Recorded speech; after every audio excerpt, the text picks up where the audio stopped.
नमस्कार, AB star news देख रहे हैं आप और उत्तराखंड की खबरों के खास बुलेटिन हमारी देवभूमि लेकर हाजिर हूं मैं आपके साथ सोहन सिंह। केंद्रीय मंत्री किरेन रिजिजू इन दिनों लैंसडाउन के भ्रमण पर हैं। इन दिनों वे लैंसडाउन में पहाड़ की खूबसूरती का दीदार करते हुए नजर आ रहे हैं। आपको बता दें कि वे लैंसडाउन में डॉपलर वेदर रडार का उद्घाटन करने आए थे। इस दौरान किरेन रिजिजू गढ़वाल की सुंदरता के कायल नजर आए। उन्होंने बाबा भैरव के धाम भैरवगढ़ी के दर्शन किए। चाय की दुकान पर चाय की चुस्कियां लेते हुए वे स्थानीय लोगों के साथ बातचीत करते भी दिखे। किरेन रिजिजू ने कहा कि अरुणाचल की तरह उत्तराखंड में भी शानदार प्राकृतिक नजारों की भरमार है, लिहाजा उत्तराखंड में पर्यटन को बढ़ावा देने की जरूरत है।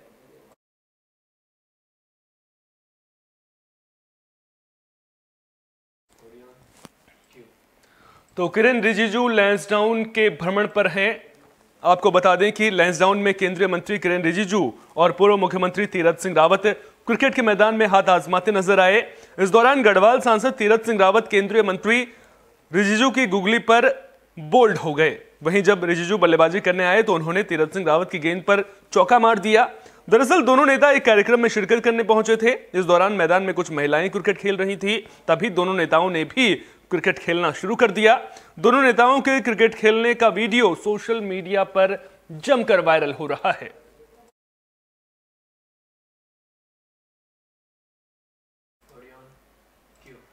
लोकसभा चुनाव को लेकर सभी पार्टियां तैयारियों में जुटी हुई हैं। हर बीते दिन के साथ चुनाव को लेकर दिलचस्पी बढ़ती हुई नजर आ रही है। उसी गाड़ी में बीजेपी अनुसूचित मोर्चा के प्रदेश अध्यक्ष समीर आर्या अल्मोड़ा पहुंचे। उन्होंने कहा कि बीजेपी अनुसूचित गांवों में बस्ती कार्यक्रम चलाएगी। इस दौरान गांवों में रात्रि विश्राम किया जाएगा, साथ ही लोगों को चयनित कर पुरस्कृत भी किया जाएगा। जब उनसे लोकसभा सीट की दावेदारी को लेकर सवाल पूछा गया तो वे गोलमाल जवाब देते नजर आए। उन्होंने कहा कि पार्टी में कोई भी दावेदारी कर सकता है। हमारे पास एक बस्ती संपर्क अभियान का जो कार्यक्रम है, इस कार्यक्रम के माध्यम से हम संपूर्ण प्रदेश में एक दिन के अंदर लगभग 7,688 बस्तियों में हम सीधे संवाद करने जा रहे हैं।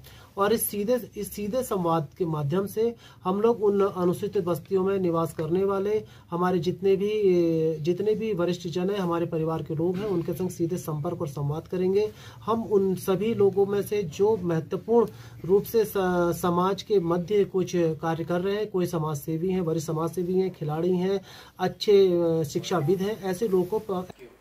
कृषि मंत्री गणेश जोशी ने कृषि एवं उद्यान विभाग की समीक्षा बैठक ली। इस दौरान गणेश जोशी ने अधिकारियों को सरकार की योजनाओं के सही ढंग से क्रियान्वयन करने के निर्देश दिए।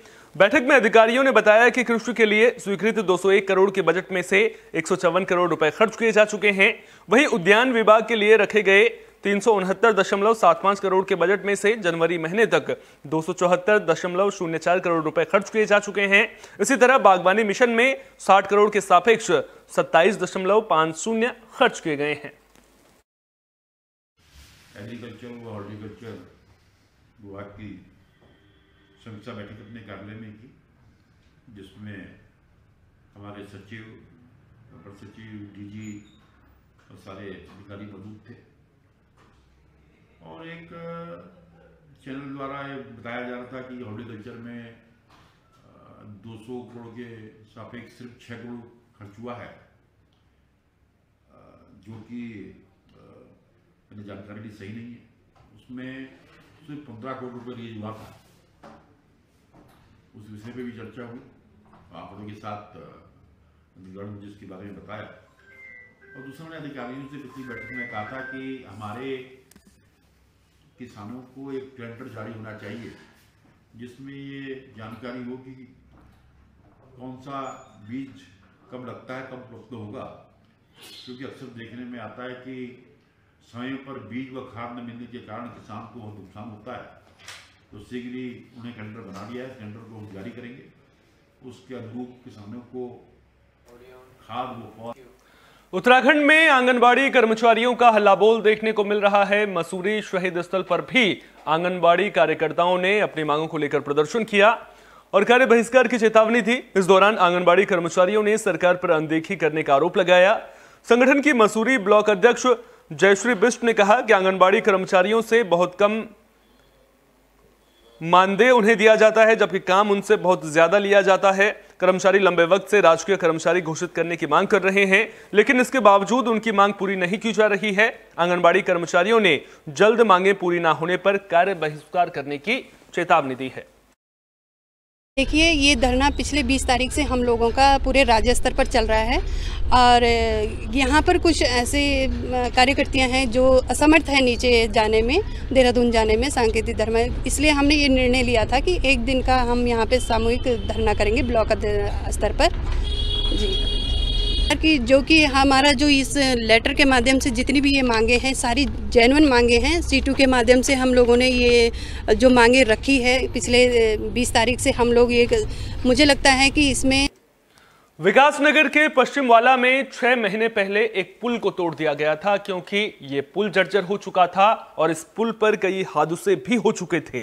लेकिन 6 महीने पहले पुल तोड़ने के बाद संबंधित विभाग ने दोबारा पुल बनाने की जहमत नहीं उठाई है, लिहाजा लोगों को खासी दिक्कतों का सामना करना पड़ रहा है। अब देखना दिलचस्प होगा कि यहां पर पुल का निर्माण कब तक किया जाता है, ताकि लोगों की दिक्कतें दूर हो सकें।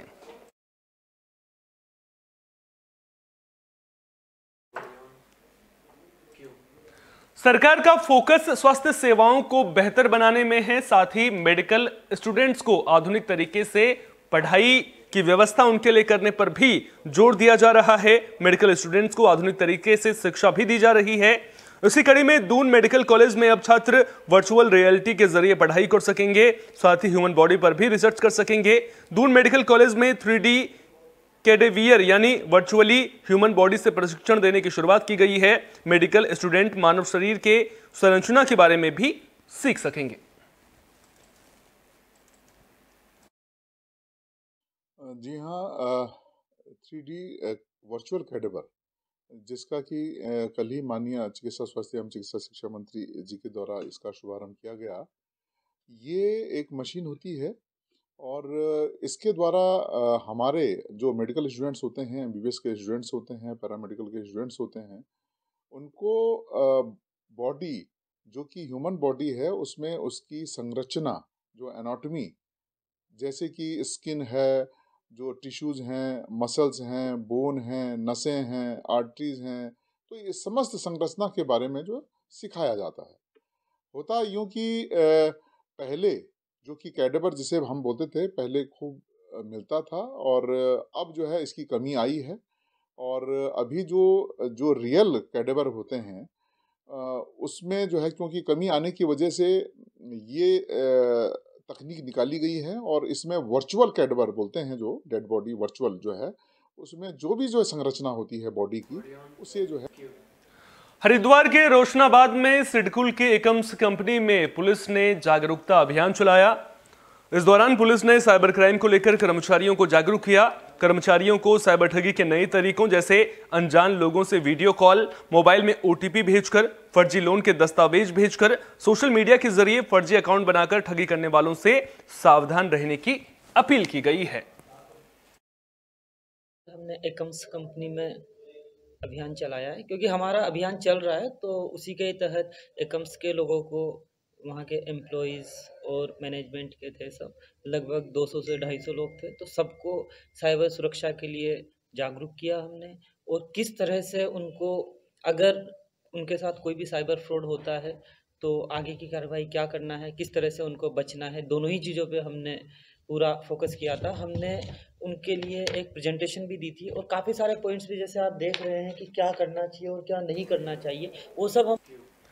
देहरादून में गुलदार की दहशत देखने को मिल रही है, लेकिन वन विभाग अभी तक गुलदार को पकड़ नहीं सका है, जिसकी वजह से लोगों में डर का माहौल बना हुआ है। DFO वैभव सिंह से मिली जानकारी के मुताबिक गुलदार को पकड़ने के लिए वन विभाग ने 24 लोगों की टीम बनाई है। साथ ही इलाके में कैमरे और पिंजरे भी लगाए गए हैं, लेकिन फिलहाल गुलदार की कोई मौजूदगी नहीं दिखाई दी है। आशंका जताई जा रही है कि झाड़ियां काटने और पटाखे छोड़ने की वजह से गुलदार जंगल की ओर चला गया है। देखिए, जो विगत माह जो घटनाएं हुई थी मानव वन्यजीव संघर्ष की, उसके बाद से ही जो हमारी टीम है 24 लोगों का दल, वो निरंतर इस चीज़ में प्रयासरत है। पूरे क्षेत्र में कैमरे लगाए गए, पिंजरे लगाए गए, परंतु ये देखा जा रहा है कि गुलदार का मूवमेंट किसी भी कैमरे और किसी भी स्थान पे नहीं देखा गया। तो संभवतः जो क्षेत्रीय कर्मचारी हैं उनके द्वारा जो गुलदार के संघर्ष की रोकथाम हेतु जो प्रयास किए जा रहे हैं, जो झाड़ियों को कई जगह कटवाया गया है, लोगों को जागरूक किया गया है, कई जगह पटाखे वगैरह जो छोड़े गए हैं, तो संभवतः उस नरेंद्र नगर के टाउन हॉल में 3 दिवसीय स्वास्थ्य शिविर का आयोजन किया गया है। आपको बता दें कि स्वास्थ्य शिविर का आयोजन जिला आयुर्वेदिक विभाग ने किया।